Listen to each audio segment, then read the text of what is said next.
On Ash Wednesday, we had a conversation with King David, a multifaceted and complex human being who experienced both severe sin and divine forgiveness. The following Sunday, we met Judas and learned about betrayal. The Sunday after that, we met Pontius Pilate, who sat in judgment of Jesus. On the third Sunday in Lent, we had a conversation with Malchus, the temple slave whose ear was severed but then healed. From that, we experienced Jesus' full measure of compassion. Last week, we heard from Peter and the difficulty he first had declaring his allegiance to Jesus and speaking gospel truth to others. All these characters had come to a crossroads in their lives where they were forced to choose which path to follow. Crossroads. They're all there for us. We may move along from day to day easily, walking in the sunshine, enjoying the view, feeling at peace. And then it comes. A crossroad. A choice point. There we stand, frozen to the spot. Which way now? Right? Left? Straight? What waits down each of those choices? Which way does our heart call us to go? Which makes sense? Which is God's way? The answers aren't easy. A crossroad can bring daunting spiritual pain, and it can bring us to our knees. It can even bring us to destruction. This morning we have an expert on the crossroad of obedience. He was there in the garden when Jesus faced that crossroad, when he confronted God's will for his life. We welcome the disciple John, who will tell us more.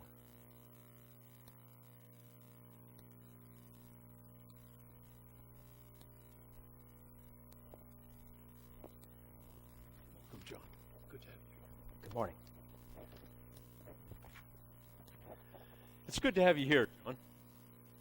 Can you tell us something, a little something, about that night in the garden? What you saw and what you learned about Jesus? I'm almost embarrassed to be here. Yes, I was in the garden with Jesus, but I certainly didn't understand what was going on at the time, and I certainly was no help to him there. Did you see him praying? Yes, he went away to pray, and he asked us to pray with them. I could tell he was struggling, but after the meal, after the cups of wine we drank with the Passover meal, and after the walk to the garden in the dark, I just couldn't keep my eyes open, and I admit, I fell asleep. Did you understand the terror that Jesus was facing? Not really. Not then. It was not unusual for us to go off as a group and join Jesus in prayer. It happened often. Jesus was busy at prayers many times as we traveled with him, and I just don't know I didn't know now. I know now, but I just didn't know then what was going on at the garden. Do you think you understand now? Now? Certainly. I wish I could go back to the garden and do it all over. I wish I could join Jesus in prayer in his struggle. I know it would be different now. Jesus was facing the most difficult crossroad in his life. He was staring at the reality of his suffering that he would have to endure, facing the cross and facing it terribly, facing it alone. Is it really different from the other times he had to choose between his own way and God's way? No, not really. We know that Jesus was often tempted in his life to step away from God's plan for him, God's plan for us. Satan harassed him like he had done in the wilderness with a way out. a way to avoid the suffering. Just bow down and worship me, Satan said, and I will give this all to you. He was offering a shortcut that avoided the cross, but Jesus sent him away and clung to the path that God had set for him. Well, what does Jesus' choice to obey, in spite of the terror that faced him, what does that mean to you now? It inspires me and convicts me. It must be the same for you. How do you mean? I'm certainly not unique. I faced a crossroad like Jesus many times in my life. Oh, not with the weight of the world on my shoulders, but with my own heart in conflict over which way to go. I faced a crossroad every time I came to the place where I heard the voice in me saying, look, you know what will happen if you choose to obey God's word, God's claim on your life. You will be hurt, you will be excluded, you will be scorned, you will be persecuted. Every time I stood at that crossroad, I remembered Jesus in the garden and asked him to stay awake with me and watch with me and pray for me. Did that happen often? In those years after Jesus died, all of us who followed him were faced with the choice to follow or deny him. If we denied him, we could escape the threats, the persecution, even the death that confronted us. We were outcast, rejected by many of our brothers, and threatened with suffering and death. I asked God's help to remain faithful and encouraged others to do the same, despite the persecution they might suffer.